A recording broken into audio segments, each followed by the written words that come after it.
Welcome to our channel মুনমুনের classroom.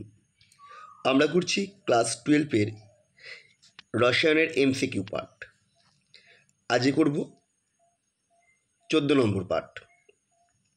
একটি স্থল কর্তৃক টিন্ডাল প্রভাব সুস্পষ্টভাবে দৃষ্টিগোচর হবে যদি বিস্তৃত দশা ও বিস্তার মাধ্যমের প্রতিসরাঙ্ক প্রায় সমান হয়। বিস্তৃত দশা ও বিস্তার মাধ্যমের প্রতিসরাঙ্কের পার্থক্য যথেষ্ট হয়। বিস্তৃত দশার কণাগুলির ব্যবহৃত আলোর তরঙ্গদৈর্ঘ্যের তুলনায় বেশি হয়। বিস্তৃত কণাগুলির ব্যাস ব্যবহৃত আলোর তরঙ্গদৈর্ঘ্যের তুলনায় অনেক কম হয়। এখানে অপশান হবে বি, কারণ বিস্তৃত ও বিস্তার মাধ্যমের মধ্যে প্রতিসরাঙ্কের পার্থক্য যদি যথেষ্ট হয় তবে আলোর বিচ্ছুরণ বা বিক্ষেপণ ঘটানো অনেক সুবিধাজনক হয়, ফলে টিন্ডাল প্রভাবও সুস্পষ্ট হয়। এটা হবে অ্যান্সার অপশান বি। তোমরা চেয়েছিলে যাতে আমি একটু ব্যাখ্যা করে দিই, সেই হিসাবে আমি ব্যাখ্যাটা করলাম। তোমাদের কেমন লাগবে অবশ্যই কমেন্ট করে জানিও। একটি দ্রবণ কলয়েডীয় কিনা তা সহজে জানা যায় যদি উক্ত দ্রবণের বিস্তৃত কণাগুলি বায়নীয় গতি প্রদর্শন করে। যদি উক্ত দ্রবণে ইলেকট্রোডায়ালিসিস করা সম্ভব হয়। যদি উক্ত দ্রবণের বিস্তৃত কণাগুলির টিন্ডাল প্রভাব প্রদর্শন করে। স্থল কণাগুলির আকার পরিমাপ করে। দেখো, যেখানে যেগুলো বলেছে সবগুলোই আমরা জানি কলয়েডের ধর্ম, কিন্তু ইলেকট্রোডায়ালিসিস সবার ক্ষেত্রে করা যায় না। আয়নিত হয় কলয়েড, ইয়েগুলো চার্জগ্রস্ত হতে হয় কলয়েড কণাগুলোকে, তবে করা যায়। আর বাকিগুলো যেমন স্থল কণার আকার পরিমাপ করা অনেক কঠিন ব্যাপার, তুলনামূলক অনেক সহজেই টিন্ডাল প্রভাবটা দেখা যায়। তাই এটার অ্যান্সার হবে টিন্ডাল প্রভাব। এটা সহজেই যেহেতু করা যাচ্ছে, অপশান সি। স্থল কণাগুলি বায়নীয় গতি প্রদর্শন করে কারণ স্থল কণাগুলি নিজেদের মধ্যে অসম সংঘর্ষে লিপ্ত থাকে। স্থল কণাগুলির বাহ্যিক অভিকর্ষীয় তড়িৎক্ষেত্রের প্রভাবে ক্রিয়া করে। স্থল কণাগুলির ও বিস্তার মাধ্যমে অণুগুলির মধ্যে অসম সংঘর্ষ। স্থল কণাগুলি ও বিস্তার মাধ্যমে অণুগুলির মধ্যে সুষম সংঘর্ষ। দেখো, স্থল কণা ও বিস্তার মাধ্যমে অণুগুলোর মধ্যে অসম সংঘর্ষ ঘটে, ফলে ওরা সবসময়তেই একটা গতি প্রাপ্ত থাকে, জিগজ্যাগ হয়ে চলতে থাকে, ফলে বায়নীয় গতি প্রদর্শন করে। তাহলে এটা অপশান হবে সি।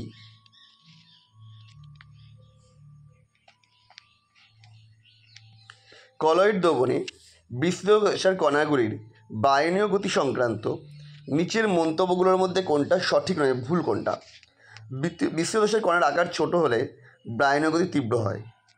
বিস্তৃত দশার কণার আকার বড় হলে বায়নীয় গতি তীব্রতা কম হয়। দুটো একই যুক্তি, একটু অন্যরকমভাবে জাস্ট বলেছে, এটা দুটোই সঠিক। কণাগুলির কারণটা বলে দিই, কারণ কণার আকার যত ছোটো ভর কম হয়, ফলে তত ওই অল্প বলেই বেশি গতিশক্তি প্রাপ্ত হয়, ফলে বায়নীয় গতিটা ভালো দেখা যায়। কণাগুলির বায়নীয় গতি সময়ের সঙ্গে পরিবর্তিত হয়, এটা ভুল। কণাগুলোর বায়নীয় গতি বলের সাথে চেঞ্জ হতে পারে, সময়ের সাথে চেঞ্জ হয় না, অর্থাৎ এটা ভুল আছে। বায়নীয় কণাগুলির বায়নীয় গতি উষ্ণতা দ্বারা প্রভাবিত হয়। অবশ্যই উষ্ণতা বাড়লে শক্তি বাড়বে, কণাগুলোর গতিশক্তি বাড়বে, গতি বাড়বে। তাহলে এখানে হবে অপশান সি। তোমাদের সুদীপ্ত বেরা এরকম কেউ একজন আমাকে এই কথাটা বলেছিল, যে ব্যাখ্যা করে কথা। তো থ্যাঙ্কস। আর কী করলে ভালো হয় অবশ্যই জানিও। নিচের কোন স্থলে বিস্তৃত দশার কণাগুলি ধনাত্মক আদানগ্রস্ত হয়? আর্সেনিয়াস সালফাইড সল, গোল্ড সল, কঙ্গোরেট, হিমোগ্লোবিন। এটা হবে হিমোগ্লোবিন, কারণ এখানে Fe3+ আয়ন থাকে, তাই এরা ধনাত্মক চার্জগ্রস্ত হয়।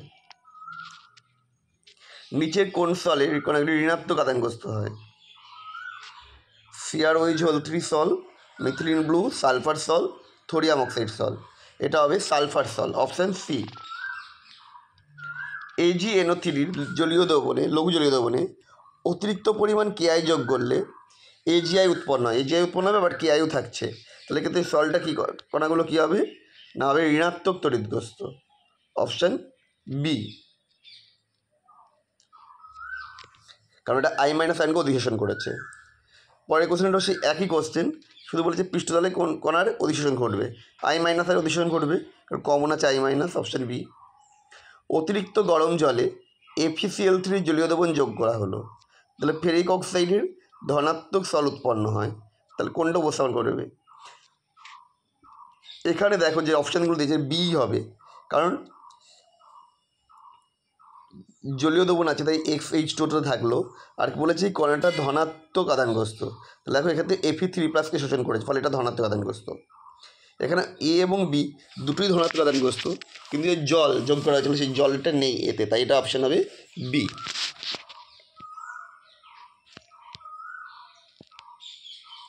পরটাও AgNO3 যোগী জলীয় দ্রবণে NaCl যোগ করা হয়েছে, করলে কিরকম আধানগ্রস্ত হবে ঋণাত্মক। তার মানে কি এই AgCl যে অদক্ষেপ পড়েছিল তার সে Cl- দ্রবণ আছে, তাই Cl- শোষণ করে নেবে।